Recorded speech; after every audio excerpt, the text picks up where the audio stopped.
Hi, I'm Dr. Tori Hudson. We're going to talk a little bit about breast health.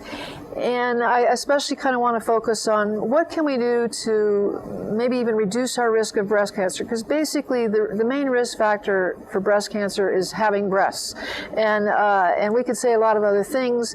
Some of the key things about increasing our risk is too much alcohol, obesity, and of course a first-degree relative with breast cancer. And there's some others as well, but those are the key ones I want you to know about it right at the moment. So whether we're in one of those groups or not, our risk of breast cancer goes on throughout our life and actually increases as we get older. Some of the key things that I like to focus on is really reducing the alcohol intake, and things like the American Cancer Society, those organizations, the Susan Komen Foundation, the cutoff is typically thought to be 7 glasses a week. So 1 glass a day, that means 5 ounces of wine a day, or 8 ounces of beer, or I believe 3 ounces of hard liquor. So you want to kind of keep it up a maximum of 1 drink a day. And once you tip over that, you're just slightly increasing your risk for breast cancer. And the more you go over that, the edgier it gets in the upwards direction. Another thing we can really do to reduce our risk of breast cancer is manage our weight. Being obese is a specific risk factor for breast cancer. So how can we do that? We can get support for losing weight with healthy weight loss programs that we can maintain and sustain, and try to fend off what sometimes seems like the inevitable for women in their 40s and 50s. And that's kind of a key time. The time of most weight gain for a woman is in her 50s. So what used to work to maintain weight might not work in the presence of slowing metabolism and hormone changes and increasing insulin resistance.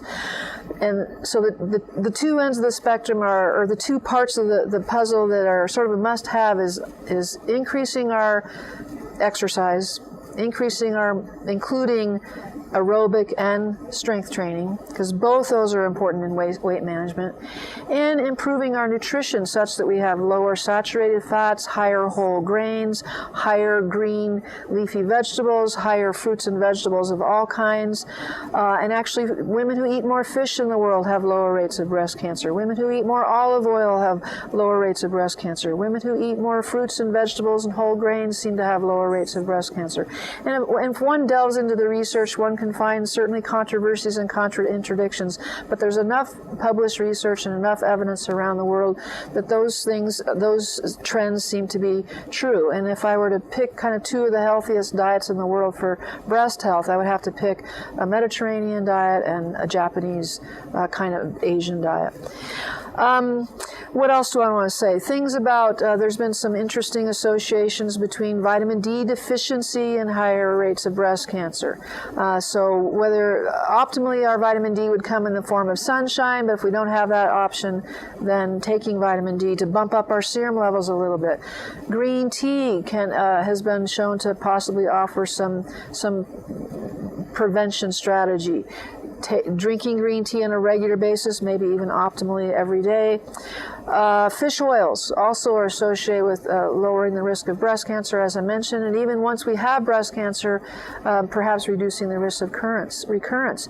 And it turns out women who have breast cancer and were taking a multiple vitamin mineral have better outcomes.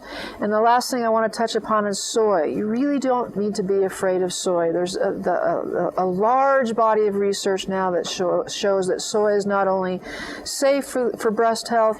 If you have breast cancer, it's even likely that if you have a serving of soy every day, you will improve your outcome. And there's 3 huge studies in the last few years that really have clarified that soy is not only safe for breast cancer patients, but it's actually might, as I said, help improve your outcome and reduce your chance of recurrence. So soy foods, traditional soy foods, green tea, a little less alcohol, a lot more exercise, and an optimal diet, low saturated fat, high fruits and vegetables, whole grain, plant-based diet.